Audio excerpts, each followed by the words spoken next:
Hello friends, welcome back to English with Asha ma'am. आज आपके लिए एक पैराग्राफ लेके आई हूँ, इसको डिटेल में पढ़ेंगे। टाइटल है इसका 7 habits of highly effective people. Topic पढ़ते हैं 7 habits of highly effective people. 7 आदतें जो कि बहुत ही प्रभावशाली लोगों की होती हैं, उनके बारे में पढ़ते हैं कि कैसी 7 आदतें उनमें होती हैं जो कि ज्यादा इफेक्टिव लोग होते हैं, प्रभावशाली लोग होते हैं। पैराग्राफ में सीखने के लिए तो मिलेगा ही, साथ ही ग्रामर को भी सीखते चलेंगे। पीपल यहाँ पे नाउन है, उसको डिस्क्राइब कर रहा है ये लोग कैसे हैं, इफेक्टिव है, प्रभावशाली हैं, तो ये एडजेक्टिव हो गया। और कितने प्रभावशाली है, हाईली। सो हाईली हो गया, टू अ हाई डिग्री, तो ये हो गया एडवर्ब जो कि एडजेक्टिव को डिस्क्राइब कर रहा है। ऑफ यहाँ पे प्रेपोजिशन है। जो अत्यधिक प्रभावशाली लोग होते हैं उनकी 7 आदतें। Successful people follow 7 powerful habits. Successful सफल लोग, पीपल यहाँ पे प्लूरल में है, इसका सिंगुलर होगा पर्सन। सक्सेसफुल पीपल सफल लोग, फॉलो मीन्स पालन करते हैं 7 आदतों का जो काफी शक्तिशाली होती हैं। यहाँ पे हैबिट्स को डिस्क्राइब कर रहा है, पावरफुल एडजेक्टिव हो गया। और सक्सेसफुल पीपल हमारा सब्जेक्ट है ये, तो ये जो प्लूरल में है, ये प्लूरल सब्जेक्ट होगा तो हमारा जो वर्ब है वो भी प्लूरल फॉर्म में होगा। इसमें एस या ई एस हम नहीं लगाएंगे। अगर होता यहाँ पे सक्सेसफुल पर्सन, सो यहाँ पे फॉलोज हो जाता, वर्ब में वर्ब बेस फॉर्म में एस लग जाता या E S according to the subject.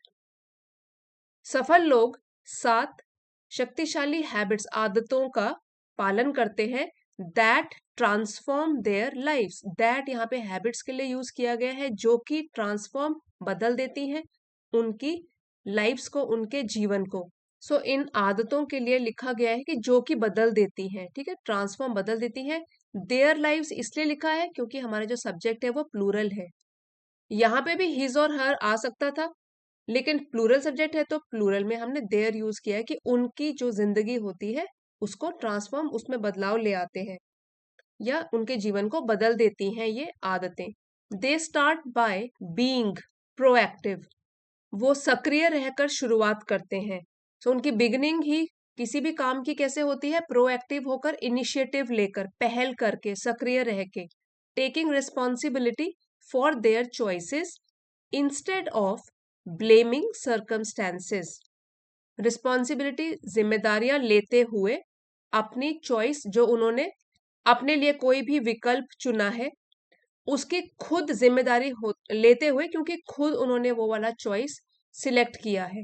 Taking responsibility for their choices instead of means के बजाय या बजाय इसके कि ब्लेमिंग दोष लगाए सर्कमस्टेंसेस परिस्थितियों पर।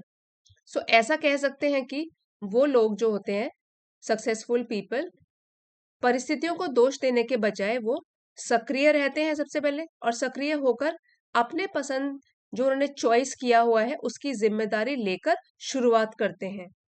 यहाँ पे इंस्टेड ऑफ एक प्रेपोजिशन है, और ये हम तब यूज करते हैं जब हम कोई अलग से विकल्प बता रहे हो, दो कॉन्ट्रास्टिंग चीजें बता रहे हो।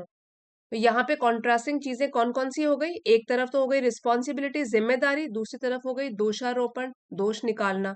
सो अलग अलग चीजें हो गई, इसलिए हमने इंस्टेड ऑफ यूज किया है प्रेपोजिशन के बजाय। Next, they visualise their ultimate goals. ये सक्सेसफुल लोग विजुअलाइज करते हैं, मन में एक पिक्चर बना लेते हैं, कल्पना करते हैं उनके जो गोल्स मीन्स लक्ष्य। अल्टीमेट यहाँ पे है कि अंतिम लक्ष्य जो होता है उनका, एडजेक्टिव है अल्टीमेट जो कि गोल्स को डिफाइन कर रहा है। अंतिम लक्ष्य कि मुझे कहाँ तक जाना है, लास्ट मेरा गोल कहाँ है, कहाँ मुझे पहुंचना है, उसको मन में पिक्चर बना लेते हैं, मेंटल पिक्चर विजुअलाइज कर लेते हैं। Creating a mental blueprint of their desired future. Creating बनाते हुए, मेंटल मतलब मानसिक, और ब्लूप्रिंट, सो ब्लूप्रिंट यहाँ पे मतलब हो गया कि एक पिक्चर की तरह कोई प्लान बना लेना, डिस्क्रिप्शन बना लेना कि कैसे मुझे काम को करना है, क्या मेरी स्ट्रेटेजी रहेगी। मेंटल या मतलब मानसिक, एक पिक्चर बना लेना, अपने मन में कोई पिक्चर बिठा लेना अपने भविष्य की, फ्यूचर भविष्य की, जिसको वो डिजायर करते हैं, जिसकी वो इच्छा रखते हैं। यहाँ जो डिजायर्ड है एडजेक्टिव का काम कर रहा है।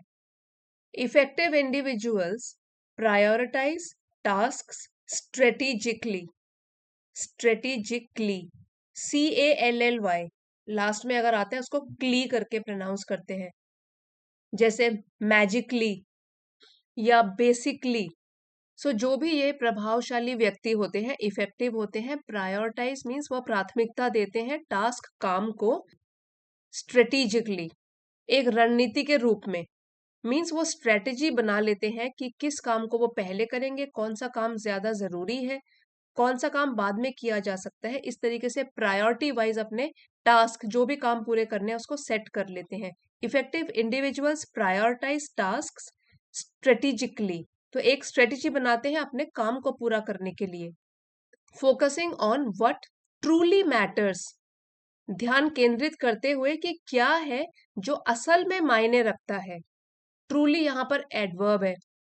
They seek to understand others before being understood, वो चाहते हैं दूसरे लोगों को समझना। They seek to understand others, दूसरे लोगों को समझना, बिफोर बीइंग अंडरस्टूड, इससे पहले कि दूसरा उनको समझे, उससे पहले वो खुद चाहते हैं कि दूसरों को समझ लें। प्रैक्टिसिंग एम्पैथेटिक लिसनिंग, प्रैक्टिसिंग मतलब प्रयास करते हुए, ये एम्पैथी से बना है। एम्पैथेटिक मीन्स सहानुभूति पूर्वक, लिसनिंग दूसरों को सुनना। दैट बिल्ड्स स्ट्रॉन्ग रिलेशनशिप, जो कि मजबूत रिश्तों का निर्माण करता है। बिल्ड्स मतलब निर्माण करता है, और यहाँ पे सिंगुलर है एम्पैथेटिक लिसनिंग, इसलिए यहाँ पे हमने बिल्ड्स लगाया है, सिंगुलर फॉर्म में यूज किया है वर्ब को। सो उनकी एक ये भी स्ट्रेटेजी होती है कि वो दूसरों को सहानुभूति पूर्वक सुनने का अभ्यास करते हैं, जिससे कि रिश्ते मजबूत बनते हैं। Collaboration becomes their strength, collaboration हमने पढ़ा था, ये नाउन है कि मिलजुल कर काम करना, एक दूसरे को सहयोग देना। सो कोलैबोरेशन बिकम्स देयर स्ट्रेंथ, मिलजुल कर काम करना ये उनकी ताकत बन जाता है। कोलैबोरेशन सिंगुलर में है इसलिए बिकम्स आया है यहाँ पे, उनकी स्ट्रेंथ बन जाता है। Where they combine individual talents to achieve remarkable outcomes, जहां पे वो कंबाइन मीन्स जोड़ते हैं, साथ लेकर आते हैं इंडिविजुअल टैलेंट्स, हर एक व्यक्ति का व्यक्तिगत जो उसमें प्रतिभा है उसको साथ लेकर आते हैं सबकी, टू अचीव रिमार्केबल रिजल्ट, ताकि जो भी परिणाम हो वो बहुत अच्छे परिणाम हासिल कर सके, अचीव कर सके। मिलकर काम करना, सहयोग से काम करना, ये उनकी ताकत बन जाता है, और तब वो बहुत ही बेहतर परिणाम प्राप्त करने के लिए व्यक्तिगत प्रतिभाएं जो हैं, टैलेंट्स हैं, उन सबको जोड़ते हैं। इंडिविजुअल लोग उनसे जुड़ जाते हैं क्योंकि क्या है, एम्पैथेटिक लिसनिंग, सहानुभूति पूर्वक एक एक व्यक्ति से वो मानसिक तौर पर जुड़े हुए हैं। सो इसलिए रिलेशन जो है वो बहुत अच्छा बन जाता है। Personal growth is a continuous journey, व्यक्तिगत विकास ये तो एक लगातार चलने वाली यात्रा है, एक सतत यात्रा है। और कंटिन्यूअस क्या हो गया, एडजेक्टिव, लगातार कभी ना खत्म होने वाली यात्रा है। पर्सनल ग्रोथ चलती रहती है, जब तक लाइफ रहती है तब तक जीवन में कुछ ना कुछ हम सीखते रहते हैं, और व्यक्तिगत तौर पर हमारा विकास होता रहता है। Involving physical, mental and emotional development, और कौन कौन सी फील्ड्स में विकास होता रहता है, फिजिकल शारीरिक, मेंटल मानसिक, इमोशनल भावनात्मक विकास। फाइनली आखिरकार ये एडवर्ब है। दे मेंटेन वो बनाते हैं, बनाए रखते हैं, ये वर्ब है। टू के साथ वर्ब फर्स्ट फॉर्म यूज होती है। अ बैलेंस्ड अप्रोच, एक संतुलित दृष्टिकोण बना के रखते हैं। Constantly renewing their energy and perspectives, renew means फिर से संचार करना, फिर से शुरू करना, एनर्जी ऊर्जा, पर्सपेक्टिव होता है दृष्टिकोण या नजरिया। सो ऐसा नहीं है कि उनकी एनर्जी कभी खत्म नहीं होती, लेकिन वो फिर से रिचार्ज कर लेते हैं अपने आप को, काम में लगे रहते हैं। एंड पर्सपेक्टिव्स, साथ साथ रिजिड नहीं होते, फ्लेक्सिबल होते हैं। सो उनके पर्सपेक्टिव जो दुनिया को देखने का नजरिया है, काम करने का दृष्टिकोण है, वो भी रिन्यू होता रहता है। इन दोनों चीजों में एक अपनी ऊर्जा में और अपने पर्सपेक्टिव नजरिए में सुधार लेके आते ही रहते हैं, रिचार्ज होते रहते हैं, रिन्यू करते रहते हैं। सो ये तो अभी हमने पैराग्राफ समझा है। अब आइए टेस्ट की तरफ बढ़ते हैं। आज का टेस्ट है ये एमसीक्यू की फॉर्म में है, जिसमें कि आपको वर्ड का मीनिंग बताना है कि समझ आया कि नहीं आया, और 5 या 4 वर्ड्स हैं, उसके आपको मीनिंग सिलेक्ट करने हैं, एमसीक्यू फॉर्म में है। सो पहला वर्ड है प्रोएक्टिव। अब आप पढ़े, someone who always waits for things to happen, a person who takes initiative and creates opportunities, someone who avoids responsibility, passive observer of events। इनमें से क्या हो सकता है करेक्ट आंसर, ये आप पॉज करके मार्क कर लीजिए। फिर बढ़ते हैं नेक्स्ट वर्ड की तरफ, विजुअलाइज। इनमें से क्या है visualise, to forget an image completely, कोई भी चित्र जो है भूल जाना, to create mental picture of something, अपने मन में कुछ मेंटल मानसिक पिक्चर चित्र बना लेना, डिस्ट्रॉय एन इमेजिनेशन, कोई भी ख्वाब को या इमेजिनेशन को खत्म कर देना, नष्ट करना, टू कंफ्यूज डिफरेंट आइडियाज, अलग अलग विचारों में कंफ्यूज हो जाना। विजुअलाइज का मीनिंग मार्क कर सकते हैं, आप खुद भी पढ़ सकते हो इसको। नेक्स्ट वर्ड है एम्पैथेटिक। इसमें कौन सा करेक्ट आंसर है, showing no concern for others feelings, दूसरों की फीलिंग की तरफ परवाह न करना, capable of understanding and sharing others emotions, जो सक्षम होता है समझने में दूसरों के इमोशंस को, भावनाओं को, बीइंग एंग्री विद अदर्स, दूसरों के साथ गुस्सा होना, कंप्लीटली इनडिफरेंट टू सराउंडिंग्स। अब इनडिफरेंट वर्ड का मतलब क्या हुआ, कि जिसको कोई फर्क नहीं पड़ता आसपास क्या हो रहा है, अपने आप को अलग करके रखता है, उसको बोलते हैं indifferent. Completely indifferent to surrounding मतलब मेरे आसपास क्या चल रहा है मुझे कोई फर्क नहीं पड़ता। So is it the meaning of empathetic, आप देख लीजिए पॉज करके।